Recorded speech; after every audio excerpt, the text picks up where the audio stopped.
Welcome back to the Wallace Branch. And today, as promised, it's time to construct the actual set for the filming of Heaven's Gate in Wallace, Idaho, in the summer of 1979. As you can see from this publicity still from United Artists, the Wallace downtown looks significantly different from what exists today. In particular, there are several false fronts on some of the buildings, basically extending almost all the way across the scene when looking south from the depot. I'm starting with the building on the extreme right, which is a 3-story brick building that advertises multiple businesses, including a photographer's studio and hat store, also a drugstore, and some sort of ad for medicinal oil. I found my own different ads and made a slightly different version, but captured the essence, so to speak, of these antique ads.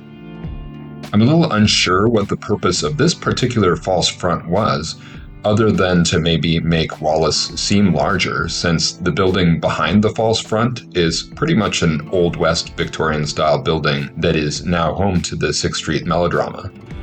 I suspect that the false front was hiding something in the more distant background, like maybe the Stardust Hotel, but I just don't know. This particular false front barely makes an appearance in the movie, at least based on the Criterion Collection cut. It's more visible in the publicity stills, which I studied when making the model. And then a few days ago, looking through my dad's slides that he took on set, I found a few more of the set under construction and then when it was done, and I basically think that my model pretty much captures it. As you'll see in a moment, for the back of the false front, I made some extensive crib work and then added the 6th Street Melodrama Theater building with its quaint bay windows and pale blue-green paint scheme. That's all in the back. The scene set in Wallace is the second scene of the movie after the Harvard graduation ceremony, when Kris Kristofferson as Jim Averill arrives in Wallace, which is Casper, Wyoming on the film. He arrives on the train, and then he learns about the coming conflict between wealthy ranchers and immigrant farmers. It was the first scene to be filmed, and pretty quickly, it became a harbinger of the problems to come with the film. I strongly recommend Charles Elton's recent book about Michael Cimino, the director of Heaven's Gate, and Elton writes eloquently about the filming in Wallace. He says that Wallace was the place proposed by Gary Wunderwald because its railroad station was more suitable than Kalispell's. The old station and its buildings were preserved and had become a museum, but what made it more unique was that the railway track came right into town. Joseph Stanley, one of the location managers on the movie, said that it was a gem, the only place where a railroad station looks right down the main street of town. It was perfect for a director who liked to do things on a grand scale, with cameras high up on cranes. You could see almost the whole town in the frame, the station, tracks, and most of 6th Street. Naturally, using Wallace was not a cheap option. Fake shop fronts of the period had to be attached to the buildings for a block and a half of the street. To hide Food City, the town's largest supermarket, an entire 3-story facade was erected. Telegraph poles and electric lines had to be put all the way down the street, which was covered with dirt and gravel to hide the asphalt. More than that, all the shops had to be bought out. They were recompensed for the income that they would have generated if they had been open for the planned 2 weeks of shooting. In fact, just in case filming fell behind, the production reserved the Wallace location for an additional 2 weeks as well. To make Wallace look like a bustling and crowded Casper, 80 teams of horses were brought in, as well as their carriages. There were 1,000 extras used, and the huge amount of costumes had to be stored at the nearby Silver Hills High School. It was an entirely characteristic Cimino operation. His extraordinary attention to detail might have been expensive, but the Wallace scenes were the most visually spectacular in Heaven's Gate. Brian Buchanan, Kristofferson's stand-in, told me that he was stunned when he arrived at the dressed location for the first time. This would not be the last time that Cimino's grandiose and costly vision created such an unforgettable sequence. Stephen Bache's book, Final Cut, also talks about the filming in Wallace, though he reserves more of his criticism of Cimino for the Glacier Park scenes. Bache calls Wallace a drably nondescript mining town, and he points out that Cimino was issuing daily instructions to the more than 300 construction workers building the sets. Within a few days of the start of shooting, the studio was already panicking about the ballooning cost of the operation, which were tied above all to Cimino's slow pace of shooting and his perfectionism. Bache writes, Cimino was shooting a daily average of 10,000 feet of film, slightly under 2 hours worth, to cover a daily 5/8 of a script page, resulting in a daily minute and a half or so of usable screen material, and he was spending nearly $200,000 a day or so. After 12 days of shooting, the production was already 10 days and 15 pages behind schedule.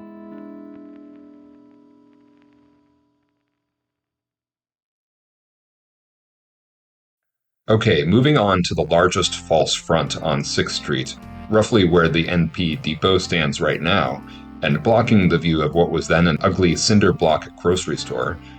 And the corner store represents Zindel's Gents Furnishings.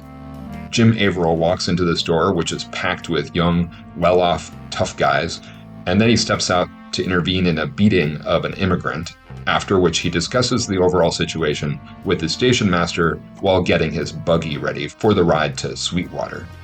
The scenes in Wallace should have been visually spectacular, and obviously Cimino intended that, but there were two big problems. First of all, Cimino and cinematographer Vilmos Zsigmond had decided to give the film a dark brown tint to represent sepia tones and old film. Later, when the film was restored for the Criterion Collection, Cimino removed the tint and the Wallace and Glacier Park scenes all look much better. The second problem was the sound quality. Elton writes that with the advent of Dolby technology, for example, sound effects had become pinpoint sharp and could be manipulated easily at different levels. But the first scenes shot in Wallace were particularly problematic. It was these sequences that set up the plot, what precisely Christopherson and John Hurt were doing there, and how the plan to kill the immigrants was going to be implemented. But the sound mix of the train noise, the carriages, the horses, the muttering of the crowds was so rich and detailed that it drowned out the crucial dialogue. When I saw the film for the first time, it was the Criterion Collection version. And of course, since I'd been in Wallace for the shooting, I was mainly looking forward to seeing these Wallace scenes. But I had to watch them several times to figure out what the dialogue was even saying, and the dialogue wasn't great anyway. From beginning to end, I would say the Wallace scenes are better watched in silence, even today, or even better, maybe just look at them in stills. If I can introduce a third complaint of my own about the film and the Wallace scenes, it would be the smoke. And it's something I remember from watching the action on the set at the time. The false fronts look great, but the smoke coming out of every chimney on what is apparently a summer day, it just looks wrong, especially because all of the visible chimneys are right on the front face of the buildings. Logically, they have to be since the buildings have no actual depth. I do believe that there would have been lots of smoke in an Old West, Wallace, or Casper, but the effect just doesn't do it for me. Later, for accuracy, I did place down some smoke assets along every chimney of the scene. As an aside, I'll just mention that my dad, who was supervising some of the train movements on behalf of the BN, he was an experienced steam engine fireman, and he complained a lot about the intentionally black smoke coming out of the movie Steam Engine. He knew the engineer. Unfortunately, I don't have that man's name, but it might have been Woody Wood, according to NP historian Bill Kubler, his speculation after he shared these photos with him. Anyway, what I recall my dad saying is that the engineer was told to feed oil rags and wet logs into the firebox to lower the temperature and produce as much black smoke as possible. Now, the movie was shot 45 years ago, and I'm telling this story like second or third hand, so I'm pretty skeptical that I have it right. And also, I looked at the other films with the same engine, like Cat Ballou and The Professionals, as well as some recent pictures of the engine in action along the Heber Valley Railroad in Utah. It's a legitimately smoky engine. It even had a special stack grate to catch cinders from the lignite that it generally burned, so it might have been just a very smoky engine.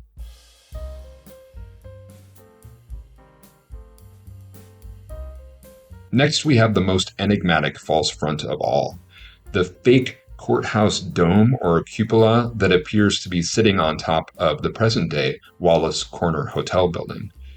It's funny that that building, which today looks like just a glorious exemplar of Old West architecture, with its well-preserved but rustic orange brick facade and its white second-floor balcony and arcade, it's funny that they felt the need to transform that building, but I gather that the current look is fairly recent as a result of a restoration.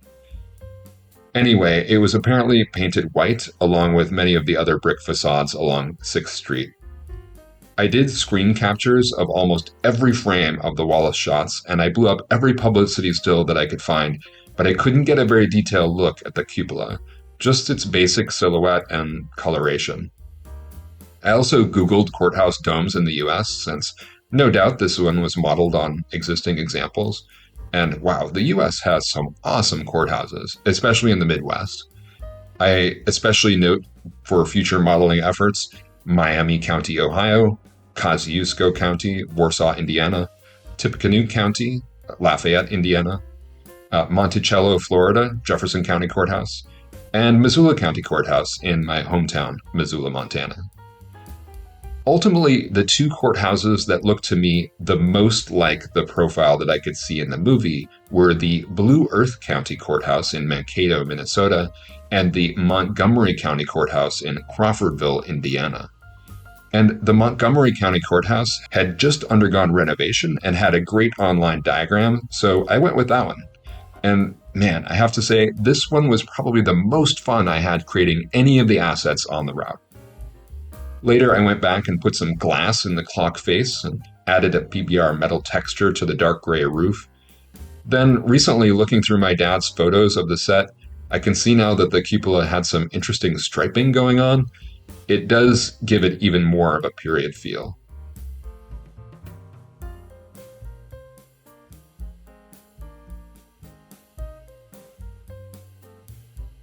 For the movie, the BN logo came down and the Chicago Northwestern Ball and Bar logo went up. I had for a long time wondered about the Chicago Northwestern logo, why that was needed for this movie. And what I've learned is that the Fremont, Elkhorn, and Missouri Valley Railroad, which went to Casper, it was purchased by the Chicago Northwestern in 1884, well before it was even extended to Wyoming. Stations were being designed using Chicago Northwestern designs, and the FEMV was only fully absorbed after 1900. FEMV documents like passenger tickets and stock certificates, they do not show the Chicago Northwestern logo, but Chicago Northwestern adopted the Ball and Bar logo in 1891 with the words "the Northwestern line" from 1891 to 1902. I couldn't find any photos of locomotives with that logo showing, but I did find a schematic diagram of a wooden boxcar that was lettered FE and MV with the CNW logo on the right corner. So as far as I know, including this logo on the station is entirely plausible. It's somewhat unfortunate that you can't really make out the logo in the background of the scene where Jim Averill chats with the station master on 6th Street. To create the Wallace set in-game, I used an important technique of placing items on a separate layer. One layer for those modern items that need to disappear, and then another layer for set details that only appear when the scene is activated. It's not a perfect method because the street pavement and the city park aren't affected by layers, but just swapping out those textures takes less than a minute. To recreate the train scenes, I also created some reskins of boxcars and Pullmans for the FEMV based on what's shown in the movie or what I could find online. I also did my first locomotive. In the movie, the locomotive's tender is shown sporting the colorful Northwestern Line logo with FE and MV lettering. And it also has FE and MV printed on the cab and rack of antlers on top of the front headlight box. The number 75 is visible at the head end of the boiler, and it has a funnel or diamond smokestack, which gives it an old-timey feel. I started out with a bunch of reference photos of the Great Western Railway 75, which is Heber Valley number 75. My plan was to find a good 280 model, which should be pretty common, and then just add attachment points for the antlers. The DLS model that I found most useful was the Ben Neal Baldwin 280H model, which is on the DLS in quite a few versions.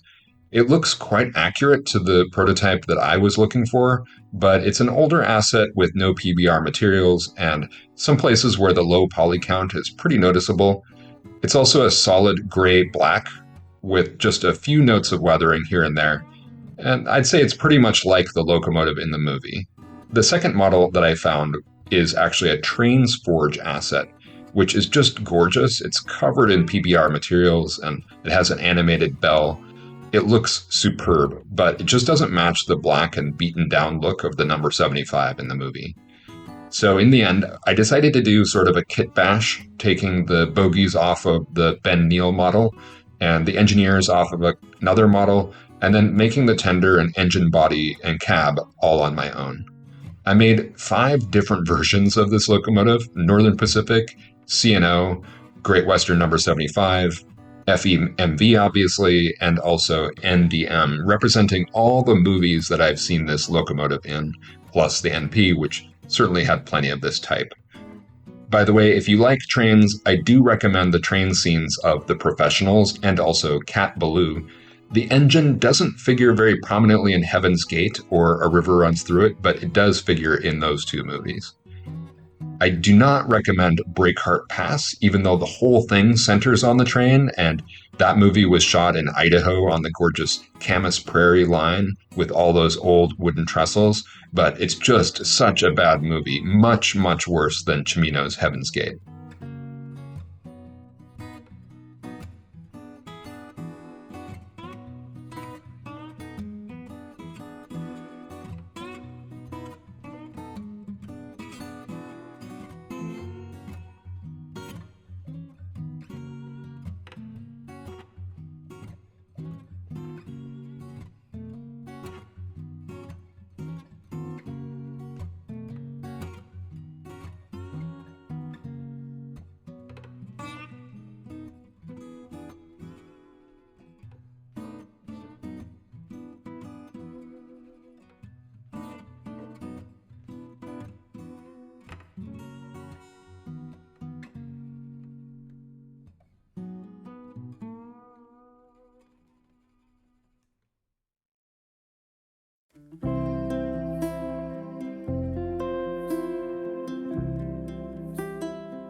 Now I'm working on the area along 6th Street where the Depot Museum now sits, and it's hard to believe how far this project has come from when I decided to tackle asset creation.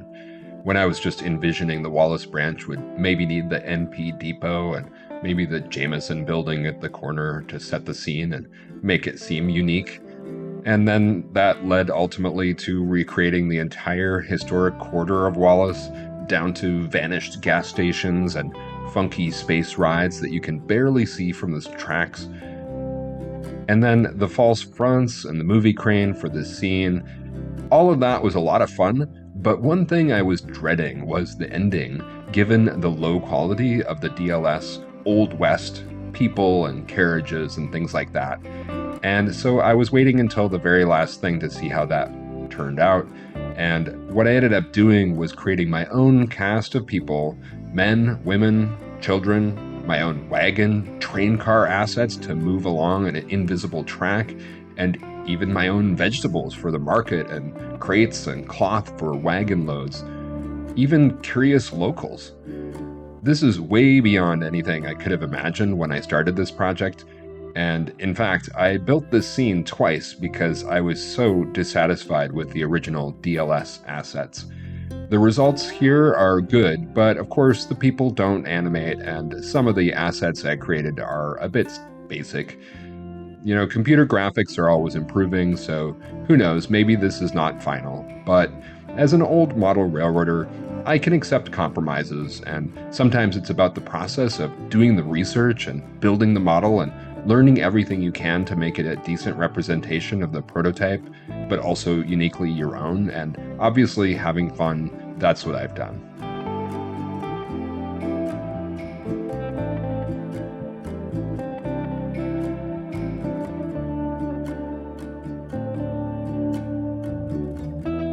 This is the Partisan Production box van that I created for the scene, along with some camera boxes and arc lamps. Partisan Productions was the name of Cimino and Carelli's production company, although the box van I see in my dad's photos does not actually have any logo on its side.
Here I'm showing my initial attempts to do a cut scene with the locomotive coming into town.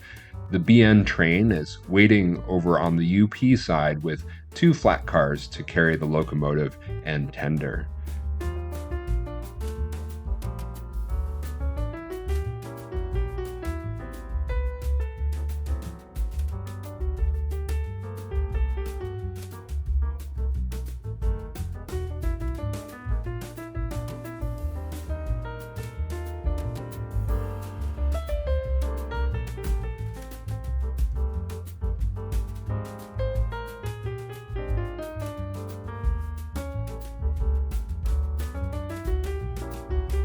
And for the outro, I'd like to leave you with some more of my dad's photos, which were, after all, the inspiration for this whole build, which represents the culmination of a lifelong dream ever since I first got into model railroading as a kid. If you pay close attention, you will even see me as a 5-year-old standing on the set with the false fronts and the depot in the background.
And there you have it, the penultimate episode of this series as originally planned.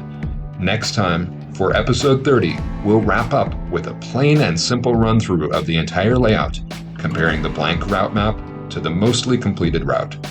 And then, if there's interest, I do hope to get in a little bit of operation on the layout, which, as of right now, I haven't set up any of that yet. Well, after all, a good model railroad layout is never really done. So I hope you've enjoyed the journey, and I also hope to see you again next time on the Wallace Branch.